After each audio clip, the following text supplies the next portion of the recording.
You're listening to Bro Down Podcast all fucking day. Oh, yeah. Hey, everybody. Welcome back to the Bro Down Podcast. I'm Andy Smith. And I'm Tim Fulton, and this is Fight Fan Weekly. Except there are no fights, so this is the Corona Chronicles. Some good shit.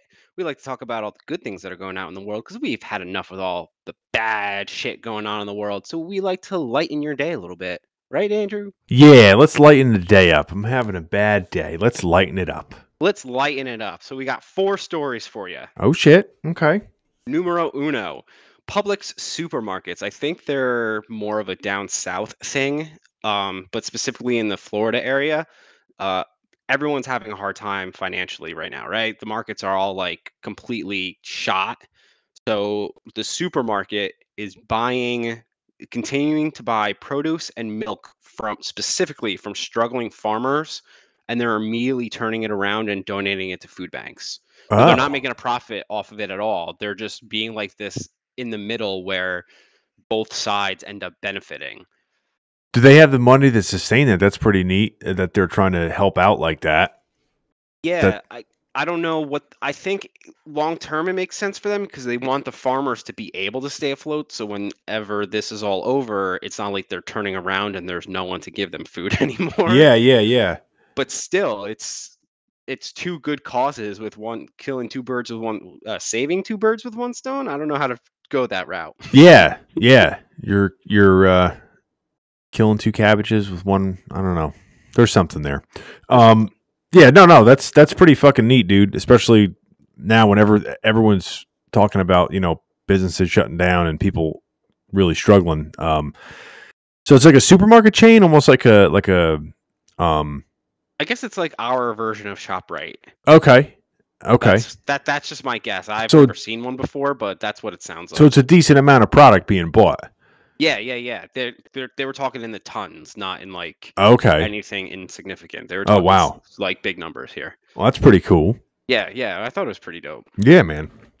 What we got next, bud?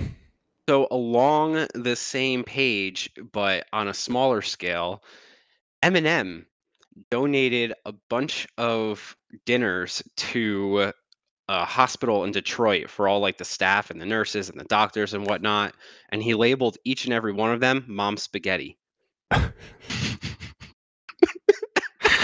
What the fuck?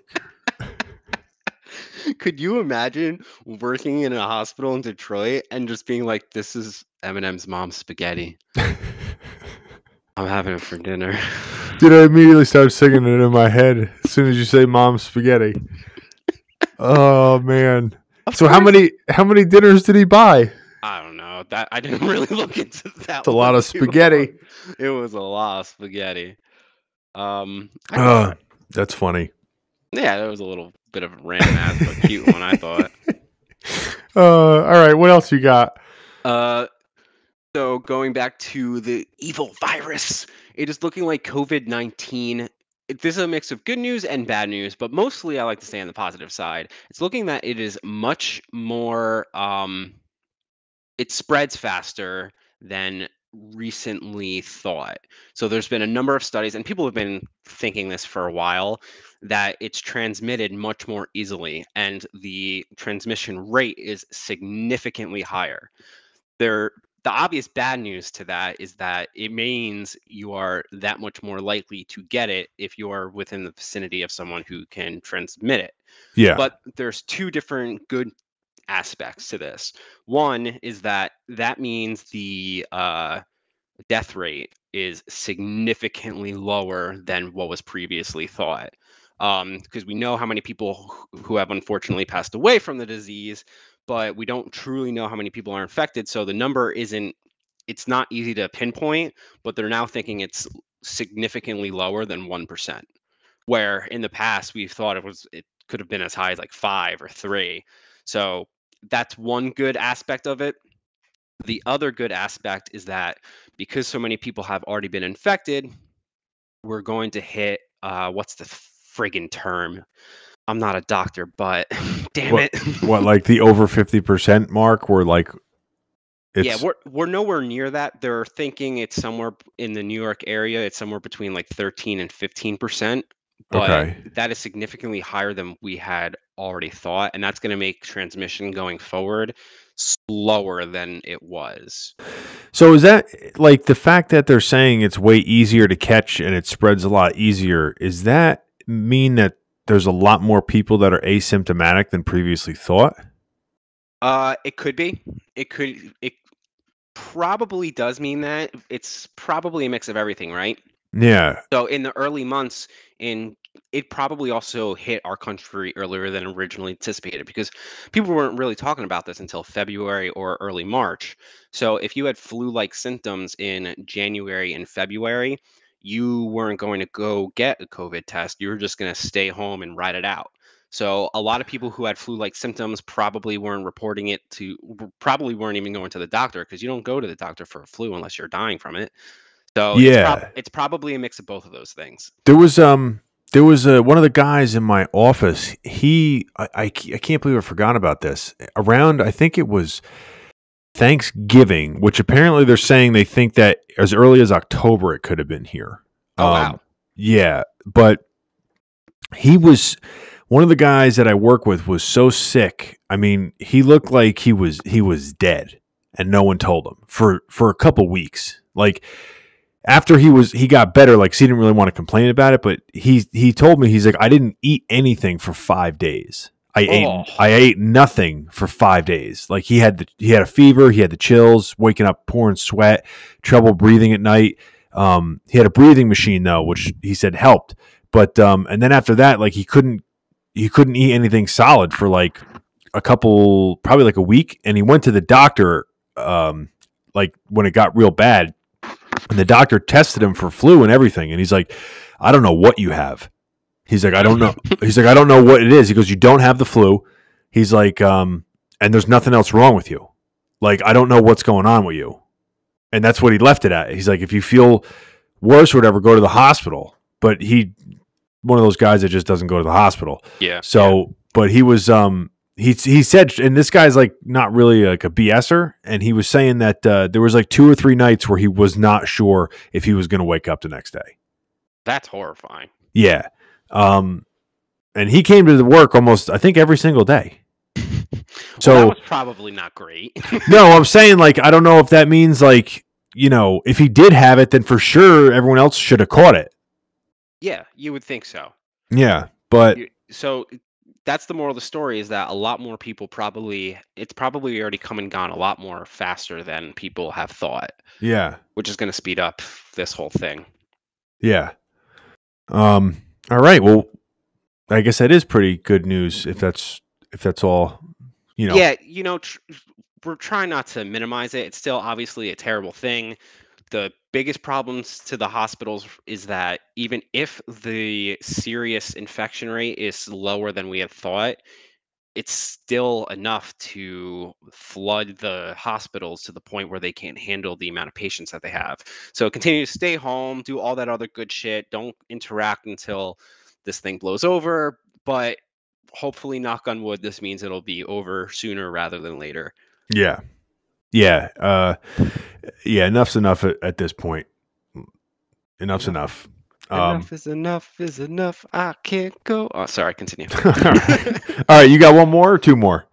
I got one more for you. Okay.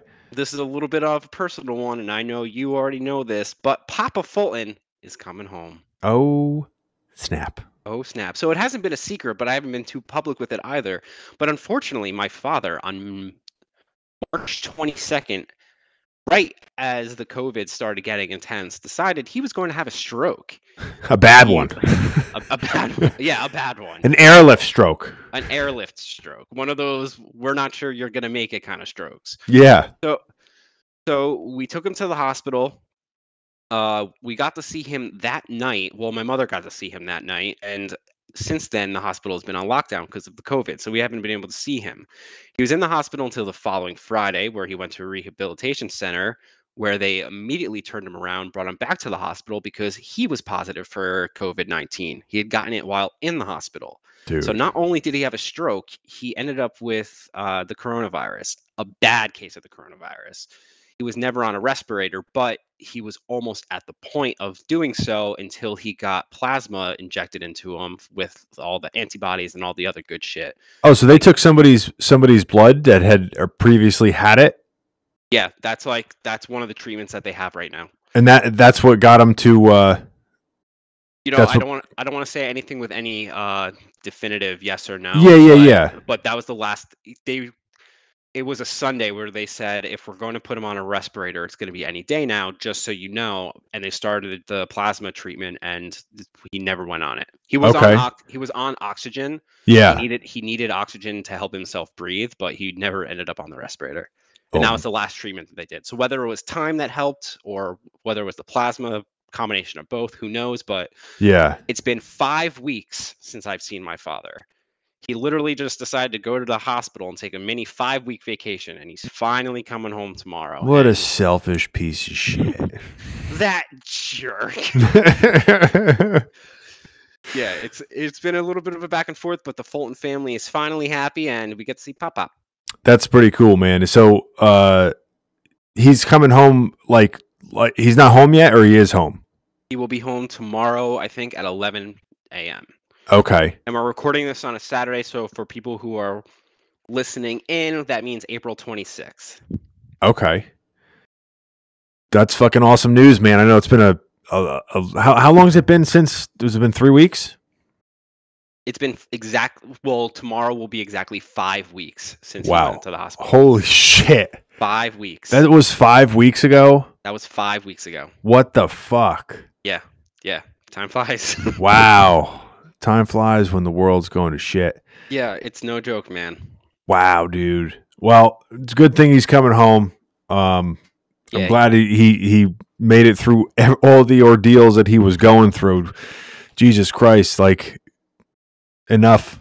Stop it, Dad. Stop it, Dad. And I felt bad for the poor guy because, you know what? He had 2 major medical hurdles. He basically faced his own mortality twice within the span of a couple weeks, and he had to do the whole thing alone.